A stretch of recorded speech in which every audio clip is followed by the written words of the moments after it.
ever hated something and like immediately wanted to hide it or get rid of it or throw it away? In fact, honestly, I've probably thrown things away before.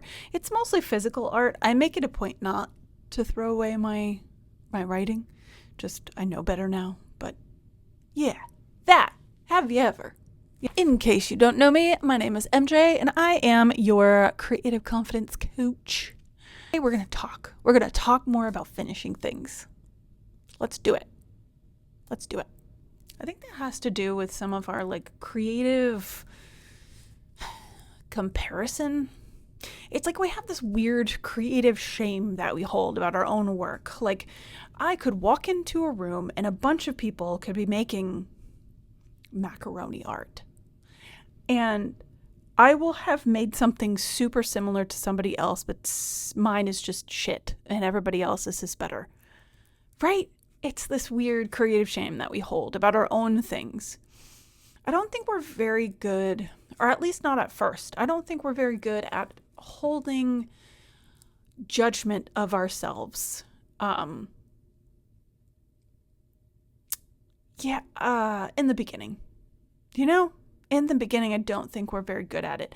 And I think it's a muscle that is consciously, like, had to be made as, like, a creative person. I think you have to build that muscle. Like, I have so many abandoned projects, right? I have so many whips. And I stopped feeling bad about it at some point because I realized after speaking with a lot of really cool artists and creatives and writers that like everyone has a list of whips that are ridiculously long. I think the problem comes when none of them gets finished, right? Not even one project. It's like you start the project and then it's in the abyss of whips forever. And R.I.P. abandoned projects. But I have a little story for you though, because when I first published my first book, my first poetry compilation, I had a mentor at the time, and I remember I put it together and it was such a heavy lift, and it was a lot of poems from when I was in high school in my early 20s, and that was literally some of the most traumatic time in my entire life, still to this day almost. And I felt like it was the heaviest lift in the world, and I hit the publish button and it published, and I was like, job done. Like I did the thing, right? It got published, it's out into the universe, like. But the reality of the situation is it's not really out into the universe until you say something.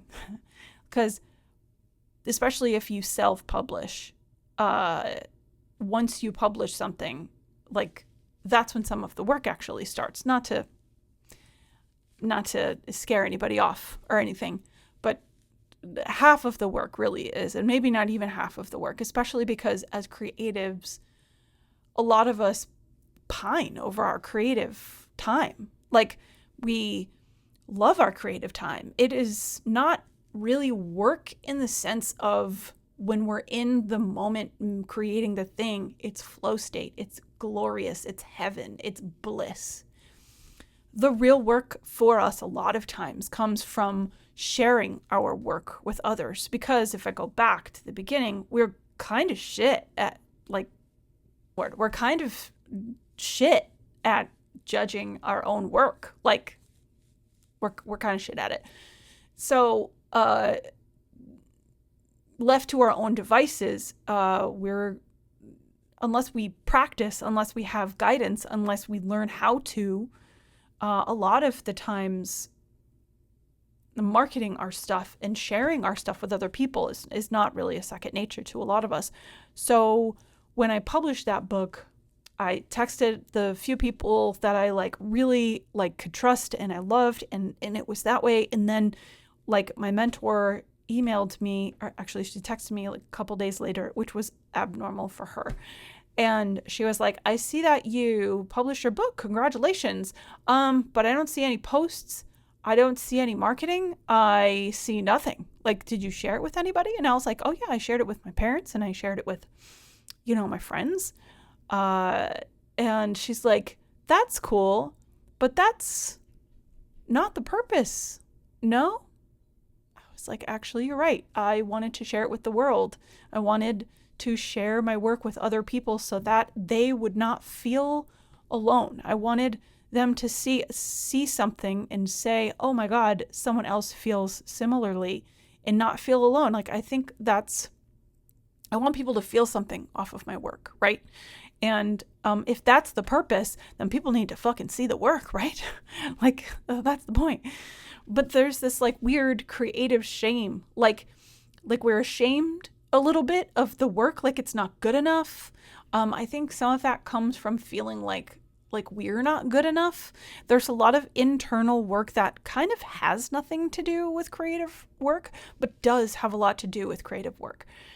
As I have healed some of my trauma from the past, like gone to therapy and like worked through some of it with my writing and in my creative endeavors, and really found a safe space to do those things, to both create and to work through some of the stuff.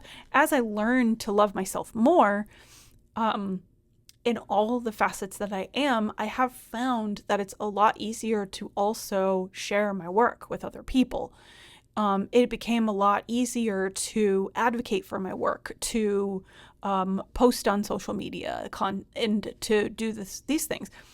If you had, like, maybe 3 years ago even, I would make videos like this and it would never see the light of day. Because to me, the creation process was the finish line. Like, I had created the thing and that's it. Like, okay, universe, hand me my thing. You know what I mean? But unfortunately, it's not always work. For some of us, the creation process is the finish line. For some of us, it's, I want to create to feel better. I want to create because that creative juice can like leak into other places in my life where I can't actually share.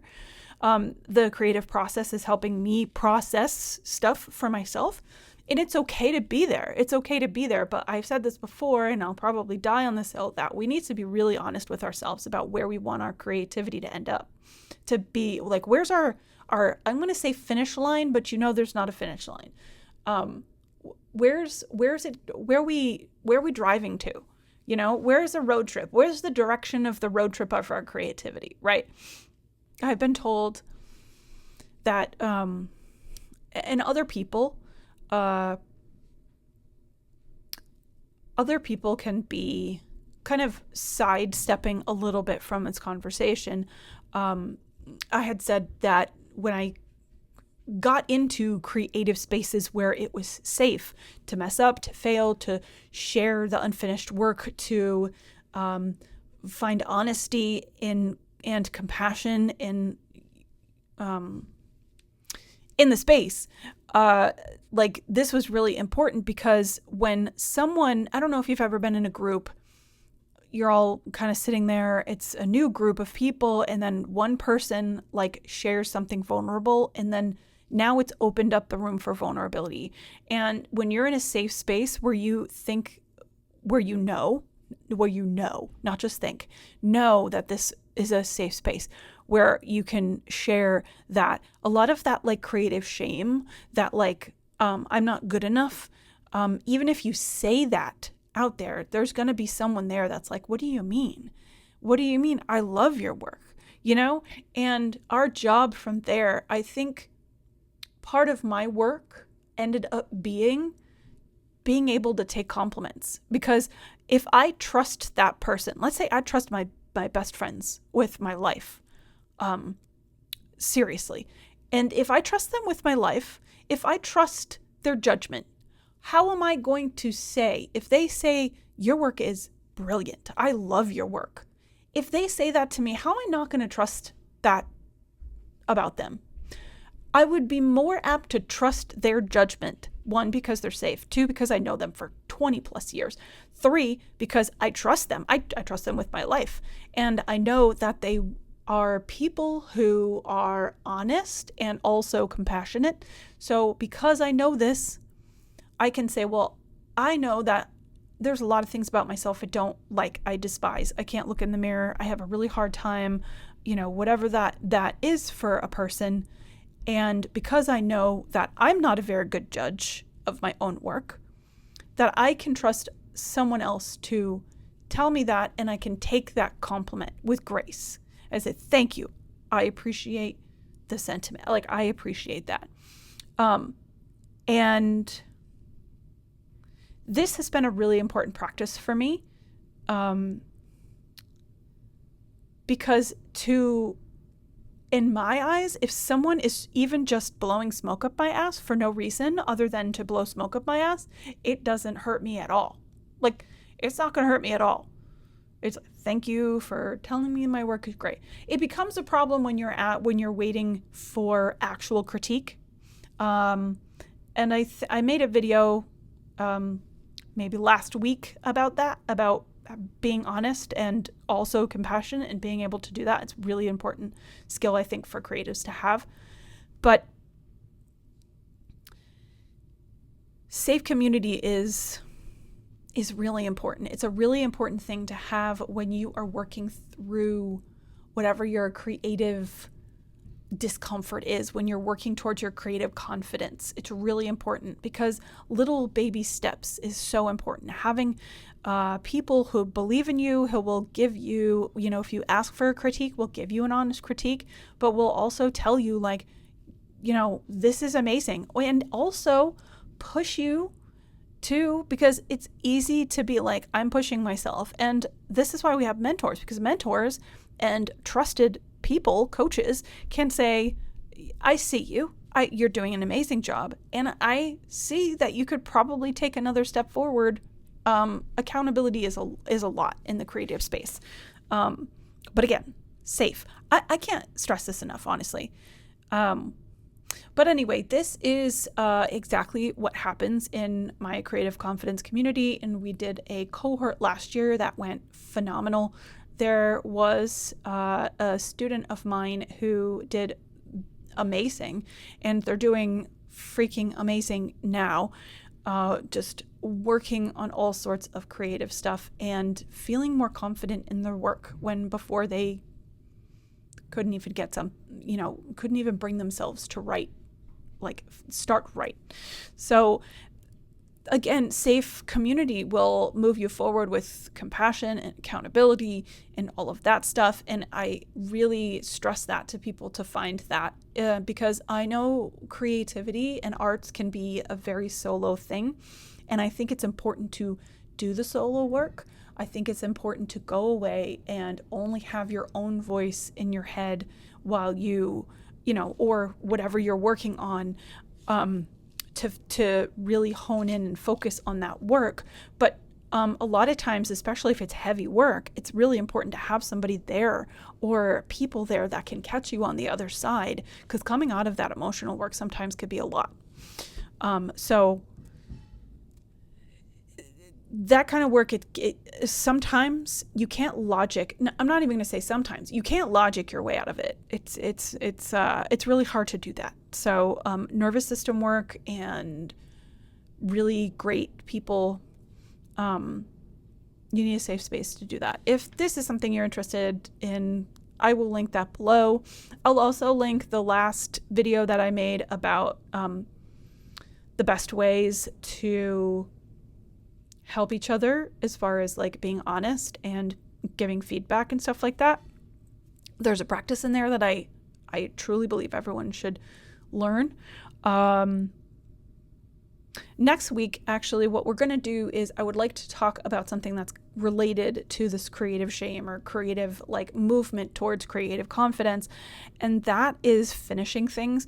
Like I said, a lot of times, for me, I got to a point where my WIP list was so long. My work in progresses were ridiculous. And every time I would go into something, I'm like, yeah, but look at all this. And then if it's long and you're going in to try to pick something, then it becomes overwhelming.